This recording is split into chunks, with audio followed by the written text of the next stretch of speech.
My name is Tracy Meisner, and this is Mind Your Business. Mind Your Business is a video podcast series to help startups, small businesses, and entrepreneurs navigate the world of business through the stories of other business owners. If you have questions, we have answers, and the reasons why starting your own business can be rewarding not only to your bank account, but to your soul as well. Tracy Meisner is a seasoned veteran of creating multiple startups and following his passion. This podcast series dives deep into the fundamentals of business ownership. Sit back, grab a cup of coffee, and enjoy the ride. It's time to mind your business. So, welcome, Andrew Jeschke. Thank you. My former student. You were in my first class. Yep. You were in, you actually did our business plan. Mm-hmm. Um, Long time ago. a long time ago. And you might reflect on some of that because, believe it or not, I took that business plan, that very same plan that I gave you guys. I did the business plan here in Winston-Salem. I entered it into a business plan contest and we won. Wow. Well, congratulations on that. And I know it's been effective for a lot of your former students. And one thing that, whenever I see a former student or a classmate of mine who is in your class, they always say, run it like you own it. So that's one thing, that we carried with us. So sort of that sense of pride and, doing the best that you can in your business and in everything that you do. So no, your words have meant to a lot of us over the years. And it's meant a lot to me because I actually have learned more in the last 2.5 years because it's one thing to teach it and then when you go, wow, I wonder if I was teaching them correctly. So I've reached out to a number of my students Mhm. and they've all kind of helped me along. And I think that's what's projected my business. I think what happened here in Winston-Salem with me retiring is that I've started to meet a lot of creative people, and they're creative. Mhm. That they're, I mean, just great creatives. Yeah, I've heard it's known, sort of for their art in Winston-Salem. So I'm sure you get around and you see a lot of cool art and, get to Yes, meet a lot of good people doing it too. absolutely. But I've noticed a lot of those art people Mhm. are terrible at business. Yeah. No, that seems to sort of be a common thread. And I want to kind of put the brakes on that. I want Mhm. people who want to be creative, and make money. They're not going to get rich. This isn't a get rich quick thing. This is do the right thing. There's nothing really new in business. It's pretty much exactly the way it was when I was in business before I started teaching. Yeah, So, building relationships, offering a good service, a good product, following up, just being the best version of yourself that you can for others, which is probably the most rewarding thing when people come to you because of the service that you gave them. They like your style, they like, the product, they're receiving, benefits from it. And that's just the biggest pat on the back that you could have, having return customers. Nothing, really makes me more excited than that. and you have typified getting that. So, what I want to do is I want to break down what you do, how you do it, so that you could help somebody else behind you. Yeah. So, um, tell me the story of GAS Digital Productions. What inspired you to start the company? Yeah, absolutely. So when I was in college, I went to school for broadcasting, but the big thing was sort of the extracurriculars that I participated in. And one of the things that the school offered was I wouldn't necessarily call it a club, but you work for what they just called the media services there. Mhm. And through that, we were able to live stream all the sporting events. So we did football, softball, baseball, basketball, and I would be out, I'd fill in the call sheet so I could film as many days as I could. And I was more sort of into the filmmaking, artistic, cinematic background. But I grew up playing sports. My brother grew up playing sports, won a high school state championship over at Milton. And so that really sort of re energized my passion for sports. And so I'd be filming when I was there. I started, I think, my sophomore year. So I must have filmed a couple hundred sporting events by the time I graduated. And after I graduated, I came back home. I was living at home with my parents, and I was offered a few jobs. One big one was in V8 for VH1 in California. I had worked on a Okay. reality show. They liked what I did there, and they said, "Hey, when you graduate, we have a spot for you in California if you're open to it." But I wasn't ready to, make that big of a move right out of college, going somewhere, completely foreign to me. And so I started freelancing for this company who shoots high school sports. They do youth Okay. and high school sports. And the guy that run it, he was nice, but the feedback I would hear from parents was that, the quality that they were used to receiving was subpar. And I thought, when I'm out there, I want to give the best that I can. I want to take everything that I've learned, and seeing what this person was doing and how it sort of wasn't working, I thought, let me implement what I learned from all of my broadcasts and apply it to high school sports. Okay. And then that sort of unraveled into now we're doing highlight reels, season documentaries, producing, broadcast quality game film for high schools, pushing the video down to the sidelines for the coaches to do live review.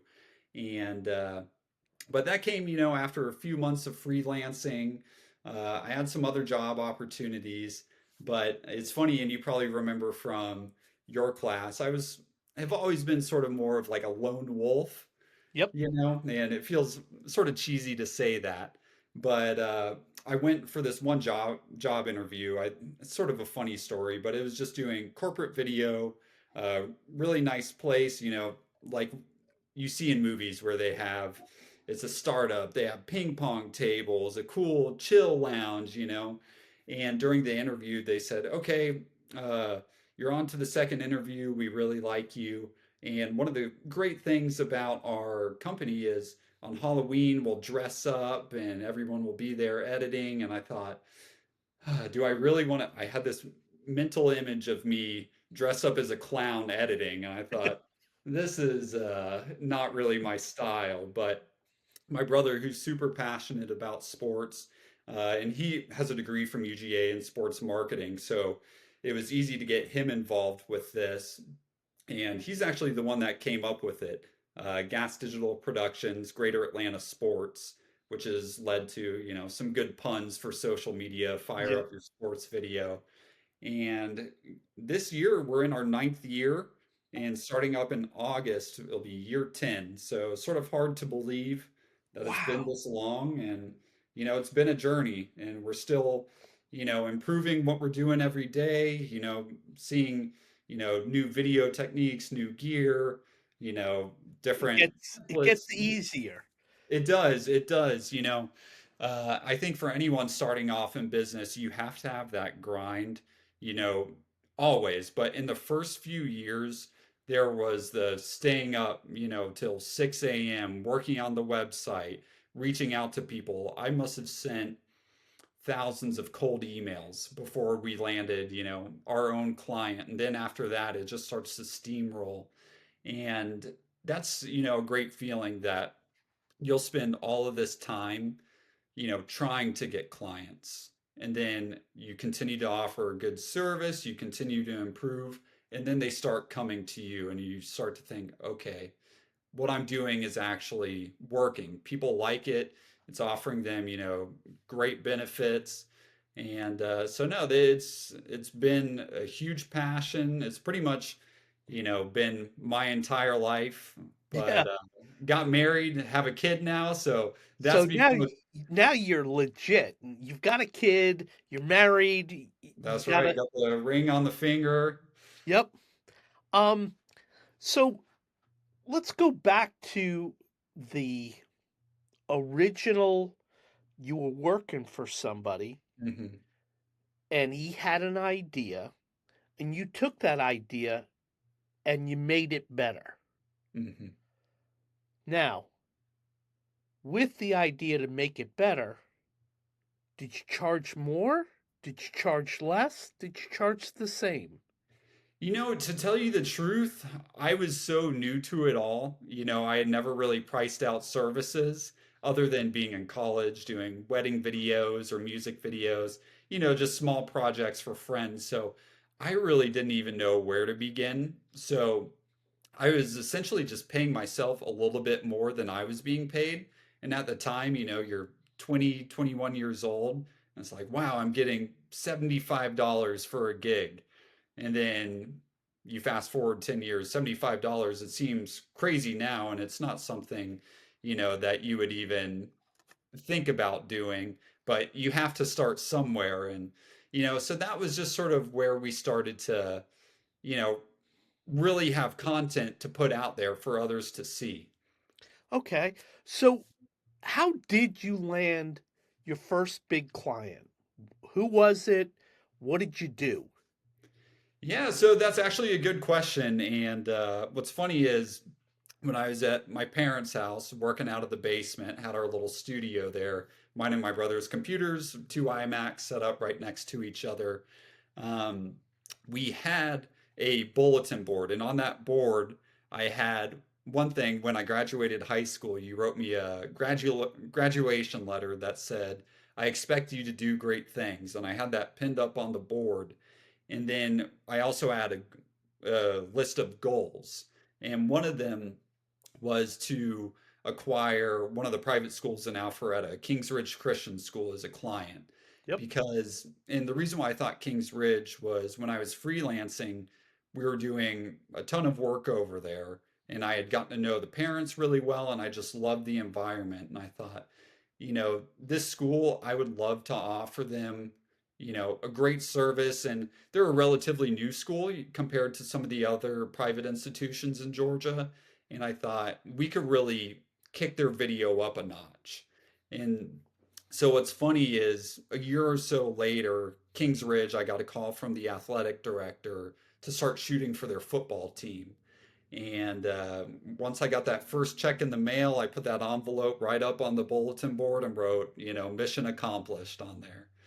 So, Wow. yeah, it's something you don't think about until you're asked, years later. But That that gives me chills because it just it solidifies everything that I believed that students could do if you were given the choice to work for somebody or work for yourself. Why do you work for yourself? That's a good question. I think a big part of it is my brother Michael and I, we grew up in my parents' business. They owned a textbook publishing business where they would format textbooks for print. And um, when I was growing up, at times I hated it because I would clean the office, clean the toilets, and you felt like you were there for hours on end. But what was sort of cool too is they use Photoshop, Illustrator, InDesign, so I got my hands on the Adobe platform early. But I think one of the biggest things that I saw growing up is my parents were always there. So whenever I had a baseball game, whenever, I wanted to meet with friends, they were always there. And I think a big part of that is because of their business and they had the freedom with where they were at to be able to step away and, come to these games, be a little league coach. And I thought that's something that I want for my life and for my future and for my family.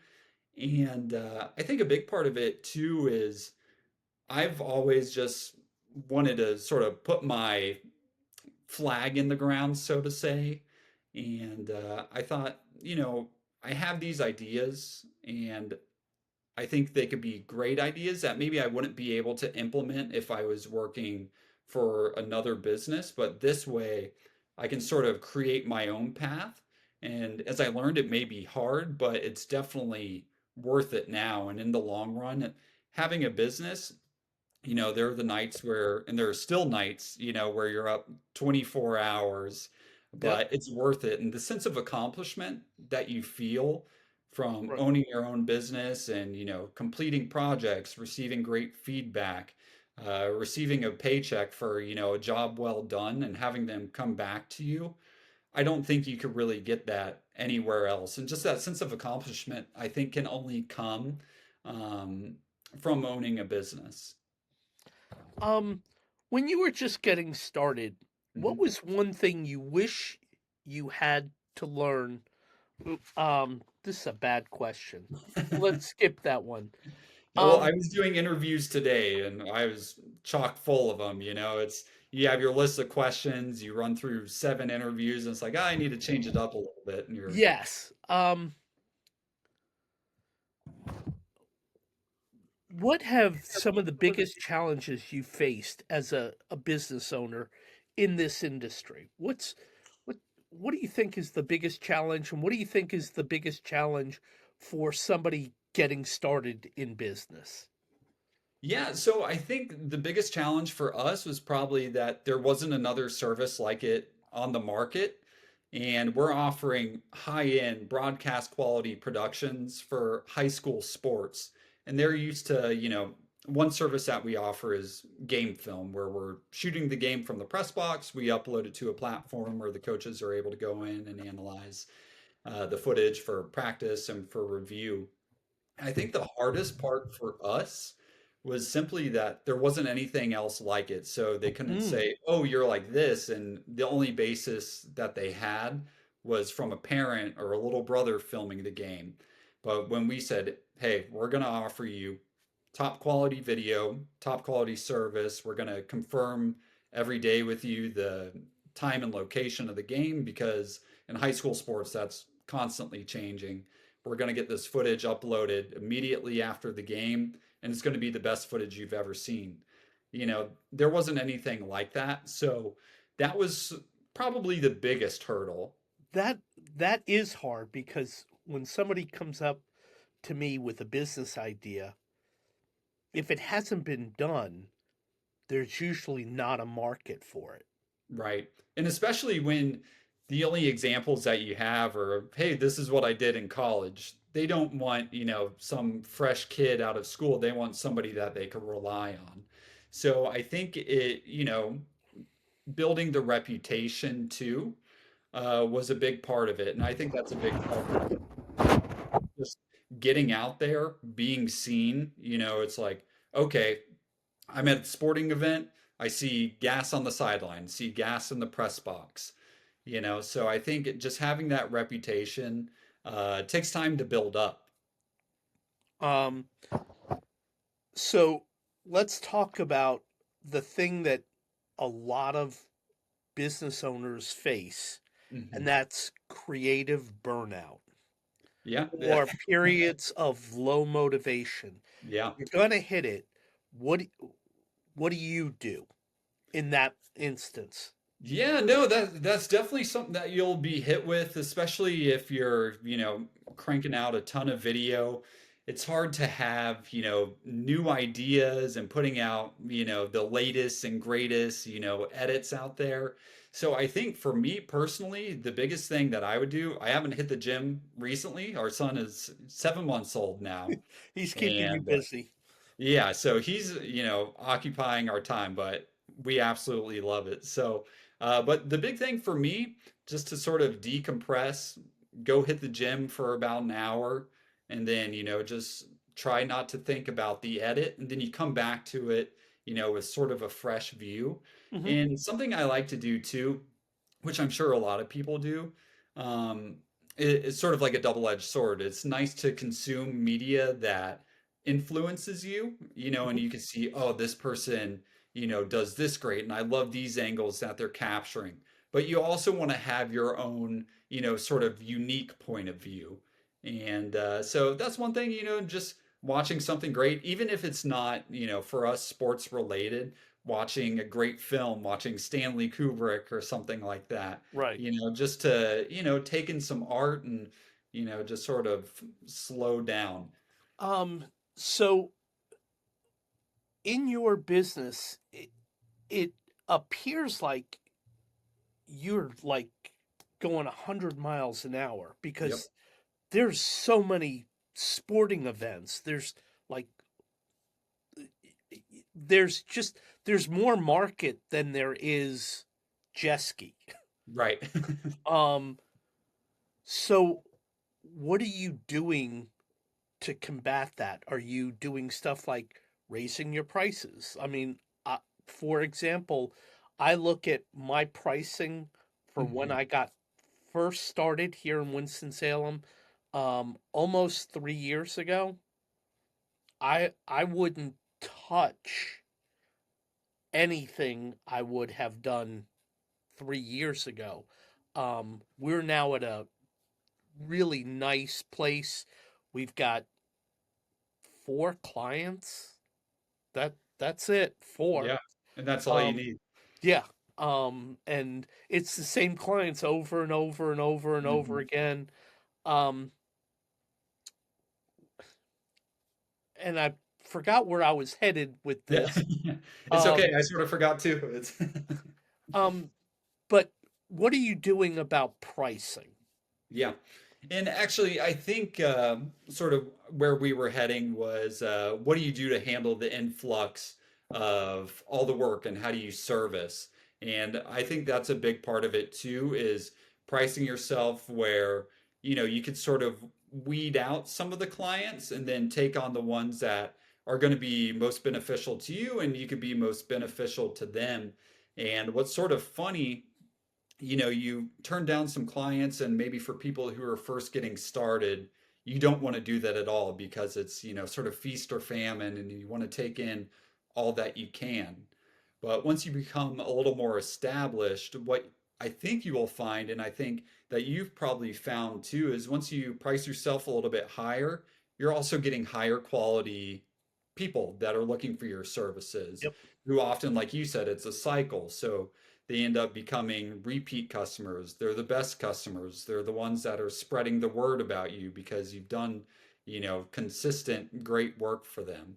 So I think having the right pricing and sort of being selective, which if you're first getting started you may not be able to, but I think being selective about it is a huge thing. And I remember one time, when we first started, we were working for this club soccer program, and they wanted a documentary where they had a tournament in Gatlinburg, Tennessee. Mm-hmm. So my brother and I, it was on a weekend, it was on a Saturday and Sunday. So after filming football on Friday night, we hopped in the car. We were driving up through, I guess it's like the Smoky Mountains at 2 in the morning, one of Oh us my God. asleep in the back.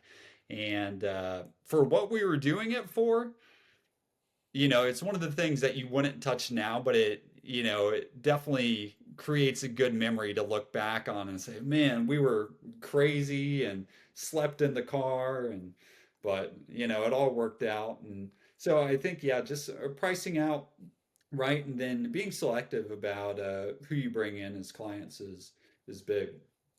Um, have you had a mentor or somebody to help guide you along your way? You, Mr. Meisner. Well, thank you. Thank Yeah, you. I mean, I appreciate that more than you know.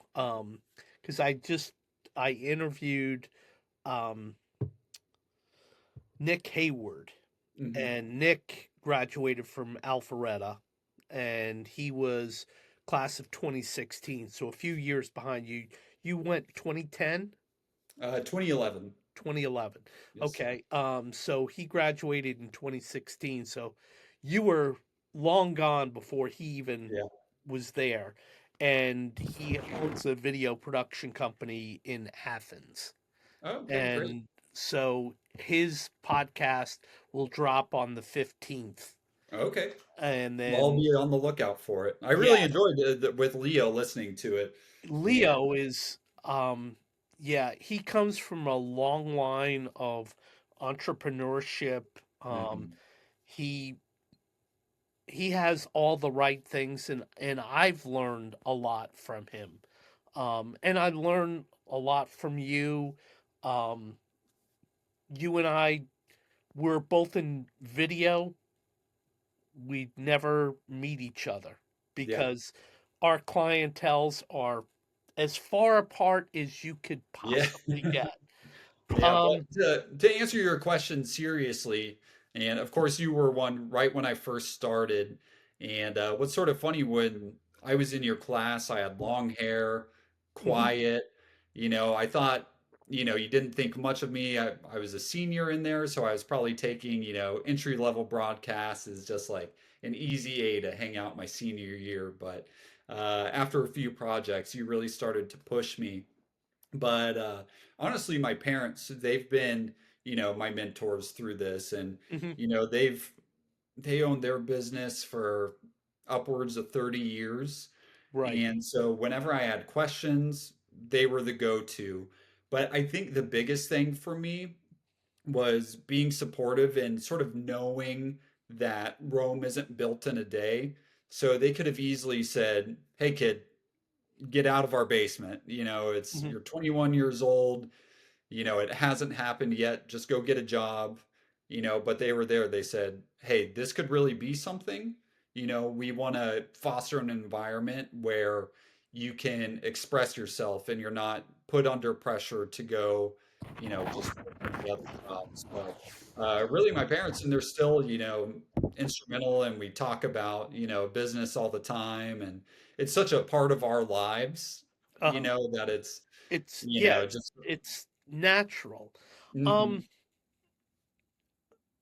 and my question started to get into entrepreneurship, but one of the things that has stood out among all the businesses is understanding numbers, Mhm. understanding if you're making money or not making money. How how do you deal with that, and what have you learned in the 10 years of owning your own business and signing your own paycheck? Yeah, absolutely. So, what we try to do is we set goals for ourselves every year. And with that, just increasing the revenue, increasing, the gross and net every single year. Hmm. Do that by bringing in new clients. And the big part for us too has just been bringing in talented freelancers. Okay. And so that's been, sort of a process. And for me, that's always sort of the hardest part. One, I'm a little reserved Mm. and, can be sort of quiet or introverted. So doing this has pushed me out of my shell where, I'm talking to people, I'm training people, and then you want to relay to them, everything that you know so they can be as good, if not better, as you are. And I have some guys now that shoot for us that are hands down, better than I am, at shooting. And so to have them come in, you know, you're only as good as your people. Right. So, and if you have good people, that's going to look for your business. So just sort of taking a and seeing what our goal is, and then say, hey, monthly, let's try to hit this number. Yearly, let's try to hit this number. And it almost, sort of the money part of it to me has become sort of like a game. Hmm. It's like playing a video game and getting, points or coins. The better you do, the more points, the more, dollars are flowing into you. So I'm not sure if that really answers your Well, question. it sort of does. It's not very concrete, Do but you look at like monthly revenue every single month? Do you look at trends? Okay, in the month of like I know if I do a comparison every Mhm. single month, this time last year in Yep. QuickBooks. Yep.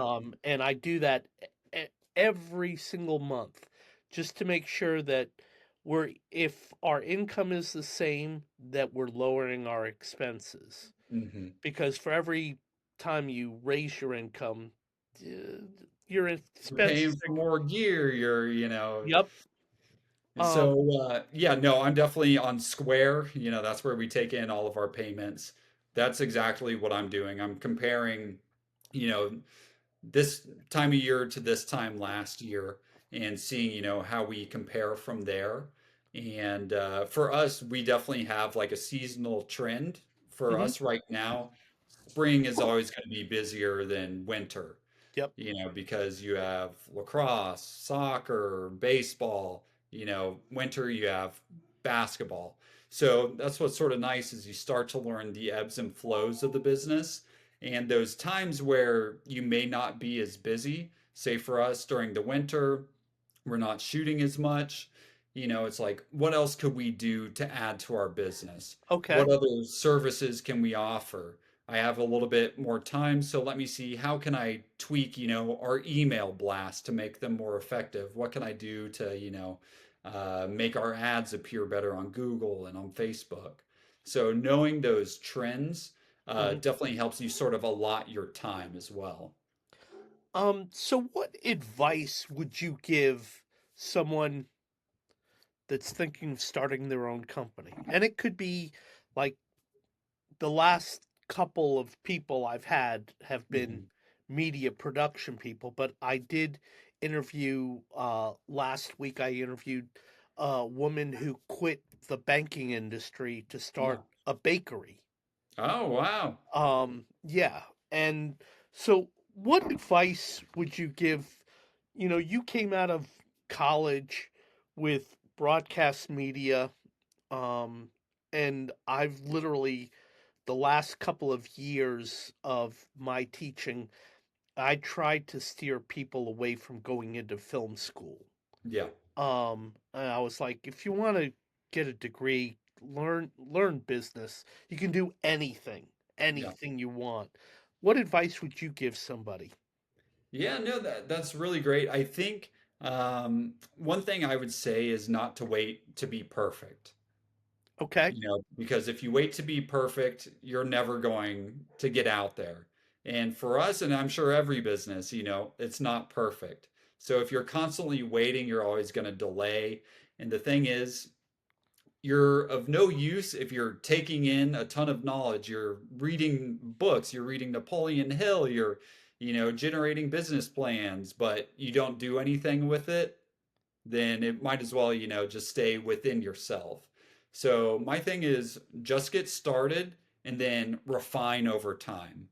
There's a time where you could say, okay, this worked, this didn't. Let me get better and better at everything I do. And then if I look at the work that we did 10 years ago, it sort of makes you almost Great. cringe. Yep. But if we hadn't had started with that, then we wouldn't be where we are today.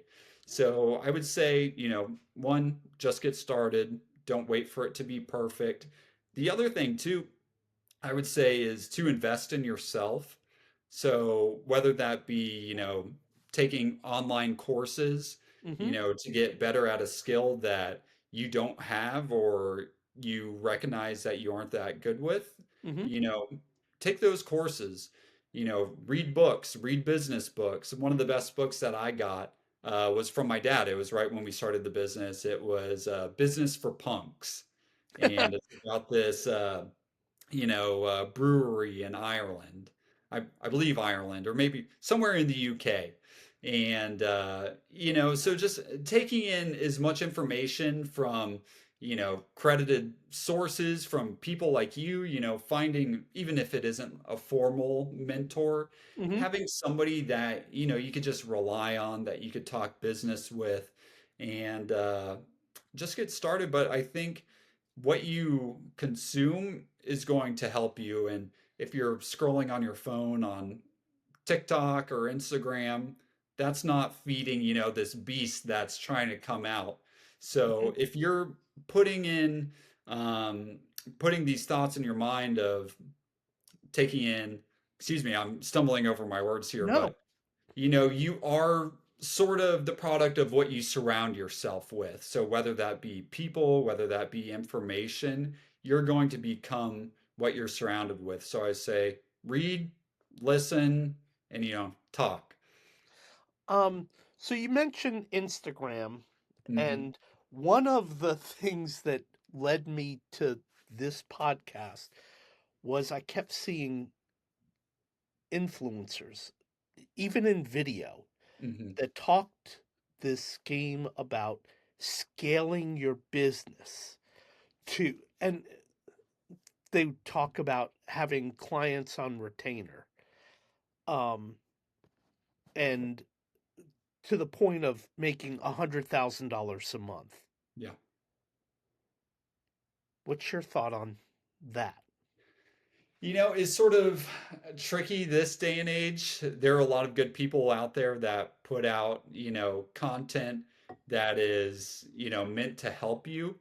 But I think a lot of it too, like you had mentioned before, is sort of a get rich quick scheme, Hmm. which people fall for. And if you're on YouTube, I'm not trying to knock anybody because I'm sure they're doing great things, but I feel a lot of the content, they're just giving you a little taste so you'll buy their course. Yep. And there are great courses out there, which, I've taken some on Linda and some other websites, but there are a lot of like gurus out there probably that sort of, say, hey, if you do this, this, and this, you'll make, like you said, $100,000 per month. But first, to unlock the secrets, buy my course. Yeah. So, but there are great people out there, and if you could find somebody that you really click with and connect with, follow it. And Well, then, you're in the video business just like I am. Do you have any clients on retainer? we don't have any clients on retainer. Okay. And Now, what's, now imagine, and I'm trying to do this to prove a point. hmm Let's say you did have a client on retainer. Let's say you had 10 clients and all 10 clients pay you a retainer fee each month. hmm And then there's a new client that comes along that says, I want Andrew Jeschke to make me a documentary that you know is going to take a lot of time. You're going to make a lot of money. What's going to happen to those retainer clients? yeah, they're going to sort of fall to the wayside while you put all of your effort, into this new Be- project. Because there's no incentive. I- If a client pays me all up front, I personally don't like it. I Yeah, that's like so true. I You know, like it, I like to get a little bit to get started, Mhm. but man, that feeling of when the video is finished, I send it off. They go, "That's amazing," and I go Yep, upstairs to my wife and I go, "Honey, bill it." yep, That's that to me is why I'm in business. I love yep. going up there and going, "Honey, bill it." She's like, Yeah, "Okay." and I think sort of what you're building on too is it sort of keeps you like on edge. You have to have that grind. It's not just like, "Ah, I got the paycheck, let me hang back." It's Yeah. like, okay, I want them to come back, so I'm gonna do a bang up job. It's gonna be great. I'm not just gonna phone it in for them. So, and what's sort of tricky too, I imagine, and who am I to say because we don't have clients on retainer, but I would think too, what's sort of tough about video is every project is so different Yep. that, hey, okay, let's do a three camera shoot. We'll have drones, we'll have, 3 days of B-roll. It's like, okay, now we're starting to go over the retainer with these other projects that we have done. So then I think that's where it becomes a little bit tricky because it's not just like printing pencils. It's like, okay, here are your 10 pencils. Right. Everything that you do is custom. And that's why I don't believe I don't personally believe in retainers. I just I just don't. Um, let's talk about the importance to me, and this is what helped build my business: Mhm. networking and relationship building. Yeah. How, what do you do to do that? That's one area I think, I could sort of improve on. I won't lie about that, but um, for us, what's been big for us is we have a friend who's also in a similar business with us who shoots sports, and we're able to, sort of rely on each other. And hey, if you need to use some of our guys, you're more than welcome, to have their contact information. And we have, probably like two or three people that go between our two companies Hmm. because the parallel is there that they could Okay. transfer what they're shooting with us to shooting with them. So for that, I think just finding similar people in your industry is huge, especially if you're outgoing, that's great. But if you're a little more reserved, you should probably start getting outside of your comfort zone and, meeting people. And for us too, you know, don't be afraid. For me, say I'm walking to a lacrosse game, I see the client who hired us. Don't be afraid to say, "Hey, how's it going, Todd? Great to see you." And then introduce yourself to who they're speaking with because they may be a potential client as well. Yep. And so just being afraid not to be, or don't be afraid to be friendly, because it's like you're not going to hurt anyone's feeling by striking up a conversation with them. So looking ahead, Hmm. what's next for your company? And where do you see your company in 5 years? Yeah, I'd like to see us, continue just to sort of take over the Atlanta sports video world, Hmm. and so that's the goal. But uh, realistically, what we're going to be continuing to do is just growing our client base, continuing to produce season documentaries for a variety of teams. Right now, it's sort of funny. Every year, you have your five or so teams that come back year after year. Yep. But to continue to grow that client base, and I'd like to get to the point where we could do just like a Georgia sports documentary where we could, touch on this team from up north, from the south. And, there are some other ideas that I have that are related to gas, but I have been kicking around this idea for years about doing a documentary on referees, sort of the unsung heroes Wow. of the game. And I won't get too much into it, but oh, maybe I'll get a little bit into it. But the idea is calling it "You Suck, Ref," and that's the number one thing you hear. When people are addressing the referees from the stands, you hear "You suck, ref," Yep. along with a ton of other, sometimes creative, Yeah. screams to them. And so it really to champion the referees. And That would be interesting because I've never, not once, ever heard anybody talk about the ref or the yeah, so we're thinking "You Suck, Ref," the story behind the whistle. But what's sort of funny is I think it came out in the 1950s, a movie called Kill the Umpire. Oh And wow. yeah, it's about this guy who, was a baseball fanatic, but he would yell at the umpires, he would curse at them. And I think he was actually a baseball player, but he got injured. Long story short, he becomes an umpire, and then the same things are happening to him where people are saying you're being bought out, by the opposing team. And Uh-huh. so it's something that's been discussed and highlighted, but I feel not as much as it should be. So that's sort of a passion project that I'd like to I, tackle I'd soon. But I'd be interested in seeing where that goes.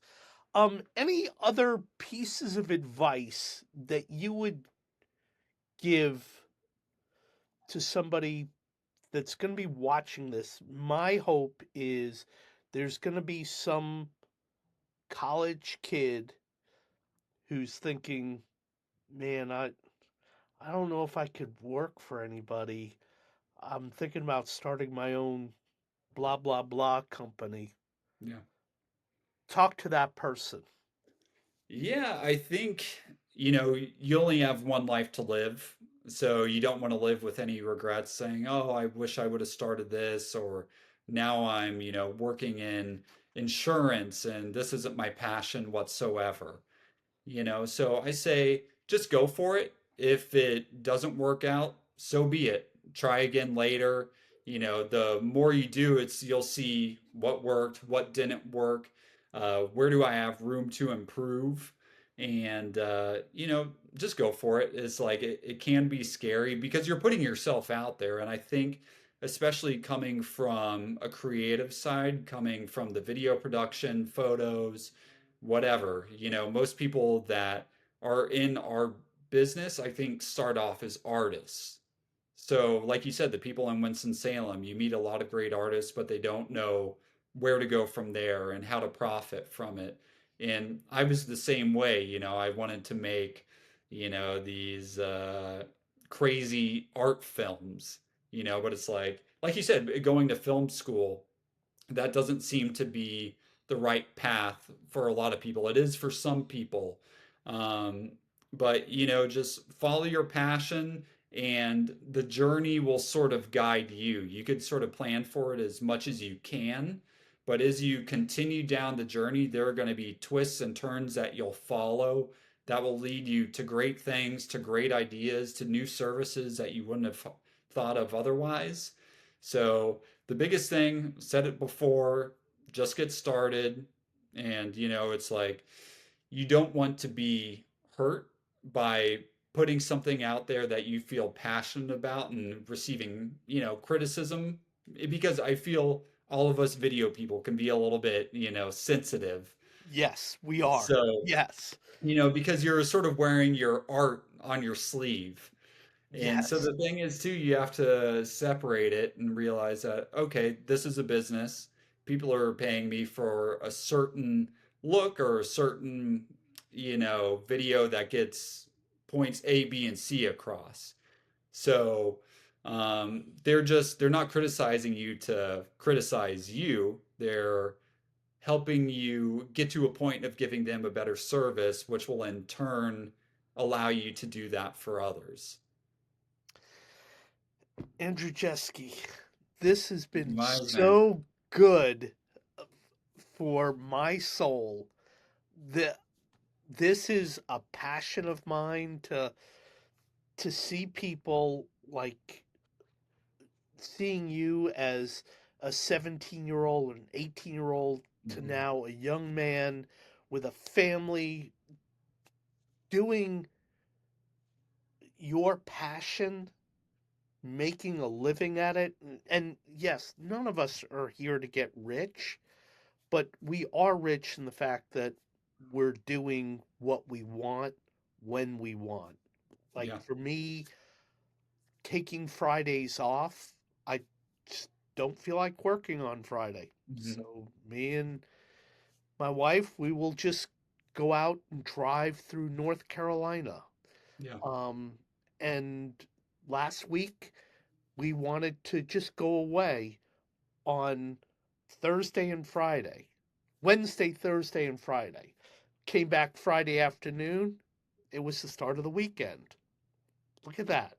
Yeah. So, No, that's y- great. You know, and for me, I wouldn't have it any other way. After, you know, starting down this path, I couldn't imagine, you know, doing something else. And so I'm really fortunate and I'm really grateful for everything that we've had the opportunity to do. And it really is a blessing, you know, to be able to do something that you're passionate about, that people receive well. And I said it before and I'll say it again, there's nothing better than giving a client something that you were so passionate about. You put in, you know, all this artistry that has just been, you know, flowing through your brain, through your fingertips, and you deliver them a final product and they say, I love it. That's really what we live for, you know? And I think you feel the same way. And, you know, it's been great. It's been a great, you know, first 10 years. Looking forward to, you know, the next 10. Yep. and we'll see what happens. Andrew Jeschke, I can't wait to see what happens to you in 10 years. I want to thank you so much for joining us. Thank you, our listeners and our viewers, for watching this. And uh, how can they see your work? Yeah, absolutely. So we're on all the social media channels. So you can find us on Instagram, YouTube, Gas Digital Productions, Facebook, Gas Digital Productions as well. On X, it's Gas Digital Prod. And then, of course, our website, gasdigitalproductions.com, where you can view our gallery, our services. If you're interested in signing up or learning more about what we do, feel free. You can shoot me an email and then we'll go from there. But before we head off, I just Uh, got to say I have you to blame. I was thinking on our wedding day, which I was so happy that you were there. You know, I can be a pretty emotional guy. Just listening to music in the morning will sometimes bring a tear to my eye. But I'm getting ready, to walk out there, walk down the aisle, and then I see Mr. Meisner and your wife walk in, and I just started bawling, tears of joy. And, just to see the people that you've cared so much about and that have, cared about you through all these years, they're supporting you and your wife. It was so special, but I have you to blame because that's what started it. And I was just crying the entire night. And I was, we were honored to be there. It was this, seeing you and your family and interviewing former students.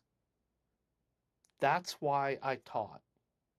This is the payback right here. This is my payback. This is it does not get any better for a teacher than to do this. There is teachers would kill to have this. yeah. Um, But again, you've made such an impact on so many people's lives, mine included. You need to go on a podcast and have somebody interview you about the impact that you've made, because the mark that you've left, on so many people's lives has been huge. So congratulations to you. I love seeing, what you're doing up north. I'll have to come visit. I've seen photos of your backyard and I love it. yes, yes, you are welcome anytime. And please give your wife a big hug. I And your will. little guy, what's his name? Jet, Jett. So think of it like Benny the Jet Rodriguez from The Sandlot. Okay, got you. Thank you so much. We'll see you next time. And thank you for joining us. Mind Your Business is produced and directed by Tracy Meisner at Meisner Media Studios in Winston-Salem, North Carolina. If you'd like to be featured on our show, please email us at tracy@meisnermedia.com. Until next time, please mind your business.